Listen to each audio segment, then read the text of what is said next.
semuanya, welcome back to my YouTube channel. Kembali lagi di channel Dunia Belajar. Hari ini seperti di judulnya, kita akan membahas tentang prediksi tes wawancara untuk SKB Kemenak 2021. Nah, untuk prediksi kali ini sudah saya sesuaikan dengan yang tahun lalu dan dengan kondisi yang ada pada saat sekarang ini. Nah, tahun lalu itu kan sudah masa pandemi dan sekarang pun masih masa pandemi. Jadi kemungkinan itu masih banyak kesamaannya. Kalau kalian teman-teman penasaran dengan soal dan jawaban untuk prediksi tes wawancara SKB Kemenak 2021 kali ini, pastikan teman-teman sudah klik subscribe terlebih dahulu ya. Tekan juga tombol loncengnya agar tidak ketinggalan video-video baru berikutnya. Ingat ya teman-teman, subscribe itu gratis kok, jadi teman-teman tidak akan rugi. Terima kasih untuk support subscribe-nya. Langsung saja tanpa berlama-lama kita masuk ke materinya. Nah, untuk dapat lolos dari ketatnya seleksi CPNS 2021 diperlukan kemampuan khusus dalam menjawab soal-soal yang diberikan dalam rangkaian seleksi yang diselenggarakan oleh Pansel BKN. Lalu, bagaimana gambaran dari seleksi kompetensi bidang yang akan dilaksanakan pada CPNS 2021 kali ini? Nah, untuk tes seleksi kompetensi bidang sendiri adalah tes lanjutan dari tes SKD di sebelumnya, sehingga tes ini akan lebih spesifik dan menjurus pada bidang yang teman-teman pilih. Pada beberapa instansi memiliki seleksi kompetensi bidang yang memberikan tes wawancara di dalam pelaksanaannya. Nah, contohnya nih di Kementerian Agama atau Kemenak itu ada tes wawancaranya.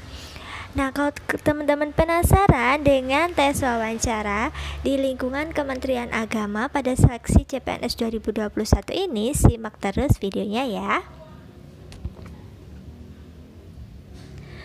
Untuk komponen penilaian wawancara itu kompetensinya ada 3 ya teman-teman.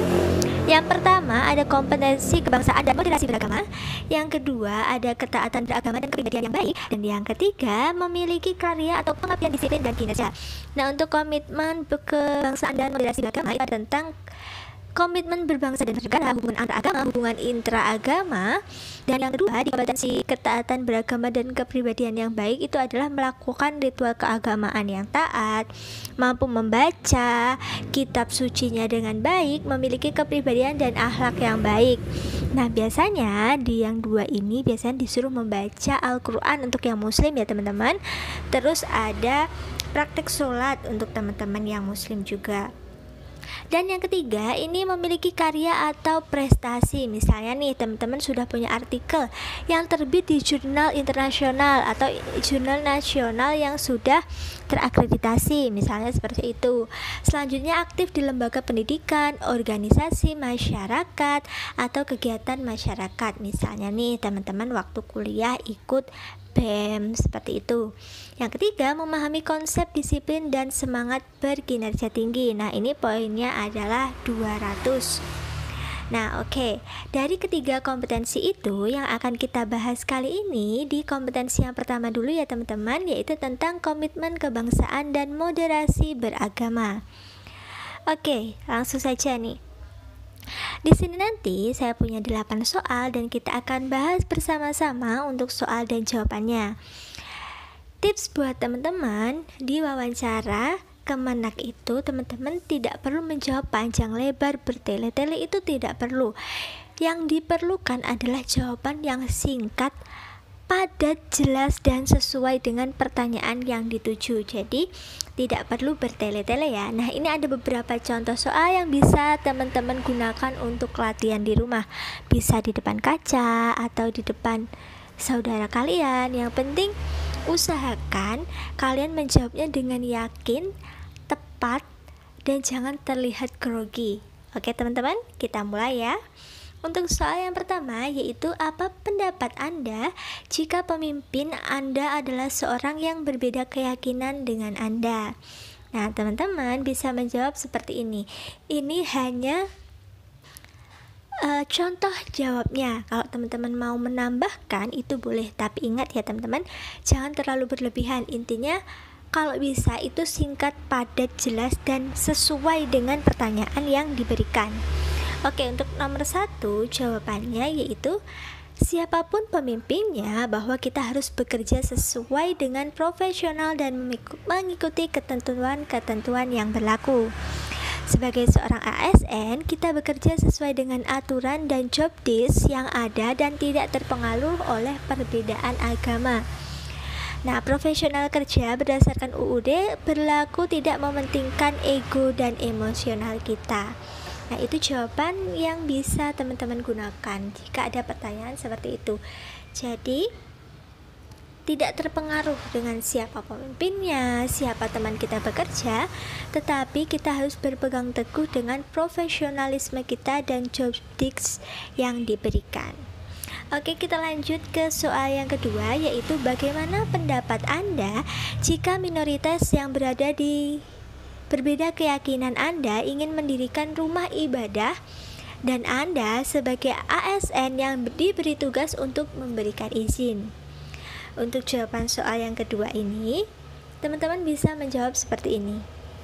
Jika orang tersebut telah memenuhi syarat yang dibutuhkan untuk mendirikan tempat ibadah ataupun tidak melakukan kecurangan-kecurangan dalam pemenuhan persyaratan itu, maka sebagai seorang ASN yang profesional dan diberikan wewenang untuk memberikan izin, saya akan memberikan izin tanpa mempersulit dan tanpa memandang orang tersebut minoritas ataupun berbeda agama dengan saya.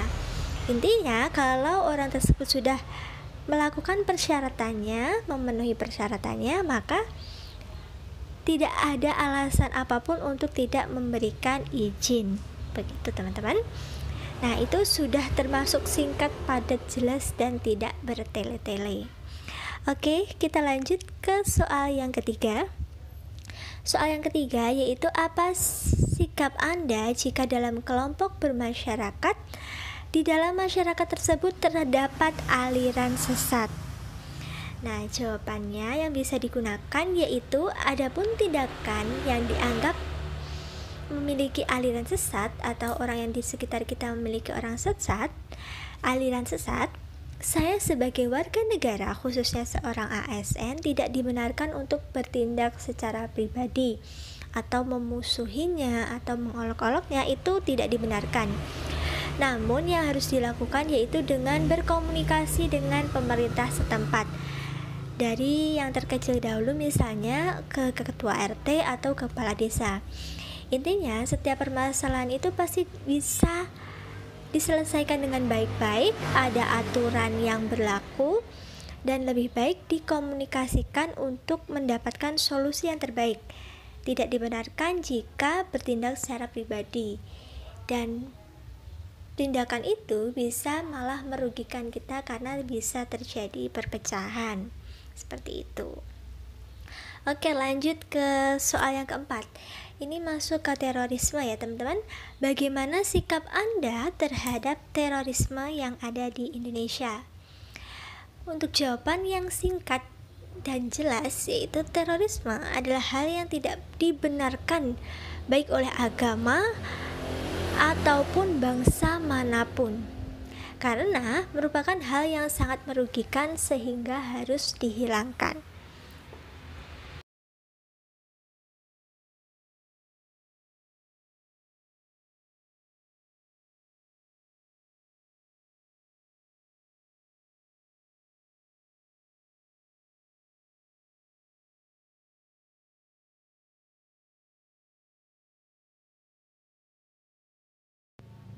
Soal yang kelima, bagaimana pendapat Anda mengenai perbedaan cara beribadah padahal mereka memiliki agama yang sama?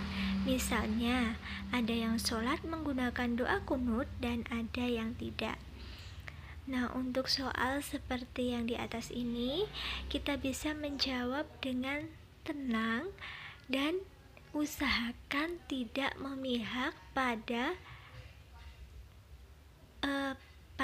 yang sesuai dengan kita atau tidak, itu usahakan jangan, tapi kita harus memilih jawaban yang netral dan yang sesuai dengan kaidah-kaidah beragama. Nah, contoh jawabannya yaitu seperti ini. Apapun perbedaannya, kita dipersilahkan mengamalkan hal yang diyakini sesuai dengan dalil-dalil yang kita yakini juga. Masalah tersebut jangan dijadikan sebagai gesekan sosial, apalagi hal-hal yang dapat membuat suatu perpecahan. Di dalam Islam, masalah tersebut adalah hal yang biasa. Perbedaan adalah hal yang biasa.